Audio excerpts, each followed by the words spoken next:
Friends, आज हम पढ़ेंगे वर्कशीट नंबर 49 और ये हमारी वर्कशीट जो है इसका डेट थोड़ा काफ़ी आगे है 29/10/2020। क्यों है? हमारे जो पहले वाला जो हमें वर्कशीट दिया गया यानी कि मंडे ट्यूसडे वेडनेसडे, उसमें हमें पिछली वाली वर्कशीट ही दे रखी है। तो 49 जो है उसकी डेट काफ़ी आगे निकल गई है। कोई नहीं, हम पहले ही कर लेंगे इस बारी।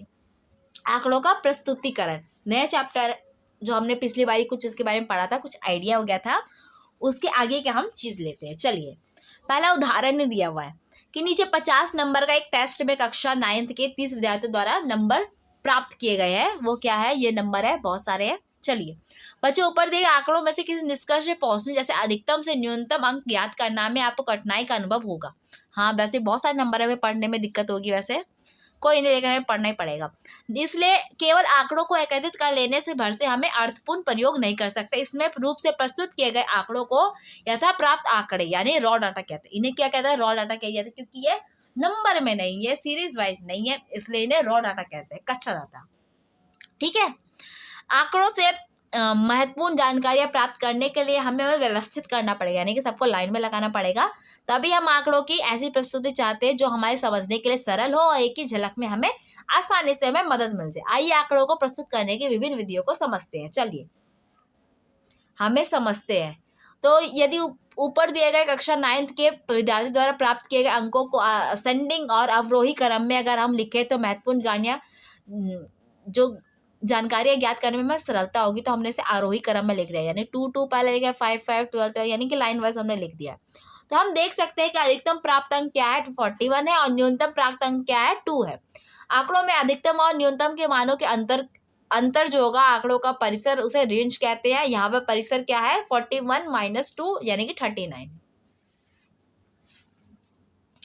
आंकड़ों को और समझने और उनमें से अधिक महत्वपूर्ण गणनाओं को हमें उसे एक सारणी में रूप में लिख सकते हैं। इसकी एक सारणी बना सकते हैं। उन्हें हम क्या कहते हैं? अवर्गीकृत बारंबार बंटन सारणी कहा जाता है। इसके लिए हर अंक के लिए एक मिलान चिन्ह लगाया जाता है। इसके लिए क्या होता है? एक चिन्ह तरह बनाया गया है। एक ही अंक के लिए 4 मिलान चिन्ह पर एक पर 5वां मिलान चिन्ह पिछले 4 चिन्हों को विकर्ण की तरह काटता हुआ लगाया गया। यानी कि देखिए, यहाँ पर मिलान चिन्ह बताया गया है, तो हम ये 19 वाला जो लिखा हुआ है ना, उसको देखते हैं। देखिए, हमें पहले 4 डंडे खींच रखे और 30 और एक और डंडा उसको ऐसे टेढ़ा खींच रखा है। तो इसको क्या बनाते हैं? ये 5 को हम ऐसे लिखते हैं।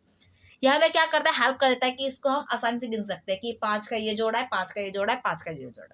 ठीक है। अगर हम एक के साथ 10 लाइन गिन देंगे तो हमें गिनना पड़ेगा कि 1 2 3 4 5 7 8 9 10, ये 10 लाइन है। लेकिन जब हम ऐसे बना के क्या होता है, हमें ऐसे आराम से गिन लेंगे, ये 5 है, ये 5 है, या 5 है। जैसे सिक्के होते हैं, खुले सिक्के, 5 सिक्के, 10 सिक्के खुले, तो हमें गिनने में दिक्कत होगी, हम नहीं गिन पाएंगे। तो 5 का एक सिक्का होगा तो क्या होगा? हम उसे आसानी से गिनेंगे। तो वैसे ही कि ये 5 का एक लाइन का एक जोड़ा है।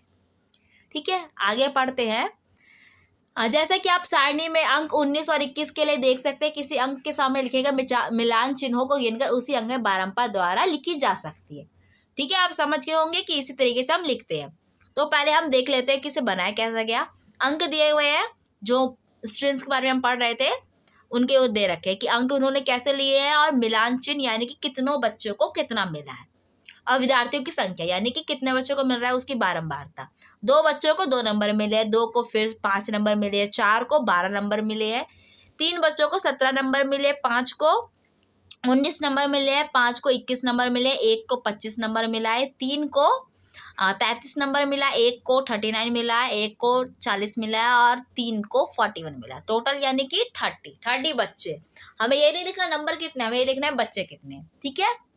चलिए, तो हम इसी हिसाब से क्या करना, हमें आज की वर्कशीट करनी है। तो आप भी खुद प्रयास कीजिए। पहला क्वेश्चन दे रखा है कि 8वीं कक्षा के 30 विद्यार्थियों का रक्त समूह है। 30 बच्चों का हमने ब्लड ग्रुप ले रखा है, रक्त समूह ABO इस तरीके से बना रखा है। ठीक है। इन आंकड़ों को एक बारंबारता सारणी में प्रस्तुत कीजिए और बताइए कि इन विद्यार्थियों में से कौन सा रक्त समूह जो है सबसे सामान्य यानी सबसे ज्यादा मौजूद है, और कौन सा रक्त समूह जो है विरलतम यानी कि सबसे कम है। तो हमें पहले क्या करना होगा, हमें पहले देखना होगा कितने तरह का रक्त समूह है। तो ये बात मैं आपको साइंस से बता सकती हूँ कि जो हमारे बॉडी में 4 तरह के रक्त समूह होते हैं। हर इंसान में अलग अलग होते हैं। पहला A, B, O और AB। ठीक है। O वाला ब्लड ग्रुप जो होता है ये सबसे ज़्यादा पाया जाता है, और ठीक है, और O वाला जो है ब्लड ग्रुप वो सभी को ब्लड भी दे सकता है। ये इंपॉर्टेंट चीज़ आप याद रखिएगा। चलिए हम आगे देखते हैं। तो हमें क्या दिया गया है, 30 विद्यार्थियों का रक्त समूह दिया गया है। पहले इसे आप आरोही क्रम में लगाएंगे तो आप इस तरीके से बन जाएगा ए और बी और ए बी ओ, ठीक है। फिर मैंने इसको गिन के लिख लिया है, ए के 9 है, बी के 6 है, ए बी के 3 है और ओ के 12 है। ओके, चलिए और फिर इसका हमने एक टेबल में बना के मैंने इसे डाल दिया। आगे लिखा रक्त समूह, बी से मिलान चिन्ह और विद्यार्थियों की संख्या। तो ए का है, ए रक्त समूह में हमारे पास 9 है, तो हमें 9 ऐसे बनाएंगे, 5 का जोड़ा बना देंगे। मैंने आपको समझाया कि 4 लाइन खींचने के बाद एक तिरछी लाइन खींच देंगे तो ये 5 बन गए, ठीक है। और 4 फिर खींच दिए तो ये 9। बी का फिर वैसे ही 1 5 और 1 नंबर, 6 बच्चे हैं। ए बी का 3 है तो 3, ओ के 12 है तो 2 5 5 वाले की तरह और 2 सिंगल। कुल लाइन मिला के कितने हो गए, कितने विद्यार्थियों की संख्या, हमें किसकी लिखनी है, विद्यार्थियों की संख्या लिखनी है, जो कि है 30 है, ठीक है। सामान्य रक्त समूह कौन सा है, ओ वाला है। देखिए इसमें से गिन लीजिए, ओ जो है उसके पास कितने हैं, 12 है, तो 12 के हिसाब से मैंने लगा दिया सामान्य ये रक्त समूह है। विरलतम रक्त समूह कौन सा है, ए बी वाला, और ए बी कितना है, 3 ही लोगों के पास है, तो 3 जो है वो विरलतम रक्त समूह है। आए क्वेश्चन पढ़ते सेकंड वाला। 40 परिवारों में बच्चों की संख्या के आंकड़े दिए गए हैं। फिर से वही नंबर है, 1 1 2 2 3 3 0 0 4 4 4 तक है, 1 2 3 4 और 0। इन्हें आंकड़ों को एक बारंबारता बंटन सारणी में आप प्रस्तुत कीजिए। तो चलिए हम बना देते हैं फटाफट से। इसमें भी कैसे, फिर से वही दिया है हमें, 40 परिवारों में बच्चों की संख्या है। तो पहले आरोही क्रम में आप इसे लगा लीजिएगा, 1 1 2 2 2 और 3 3 3 4 4 4, और मैंने 0 थोड़ा नीचे लिख दिया, लास्ट में लिख दिया, कोई नहीं। तो फिर मैंने सबको गिन लिया, 1 के 9 है, 2 के 15 है, 3 के 5 है, 4 के 6 और 0 के 5 है। तो आप क्या कीजिए, फिर इसे बारंबारता सारणी बनाइए। बच्चों की संख्या लिखेंगे, बीच में मिलान चिन्ह और नीचे लास्ट में परिवार की संख्या। चलिए तो बच्चों की संख्या 1 2 3 4 0। एक वाली 9 है, 9 का बना देंगे 5 और फिर 4 नंबर।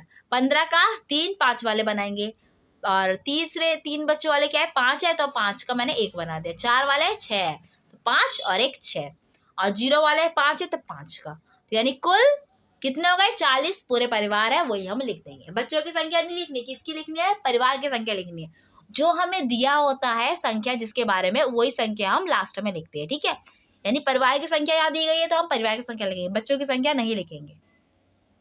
आगे पहले स्टार्टिंग में क्या दिया था, 40 परिवार के बच्चों की संख्या, यानी जो हमने गिना तो टोटल 40 था या नहीं था, वही हमें लास्ट में ये देख रहे थे। ओके फ्रेंड्स, यहाँ पे हमारा वीडियो कंप्लीट होता है। आई होप आपको वीडियो पसंद आया, उसे लाइक कीजिए, कमेंट कीजिए, शेयर कीजिए, और आगे वीडियोस देखने के लिए प्लीज मेरे चैनल को सब्सक्राइब कीजिए। Thank you.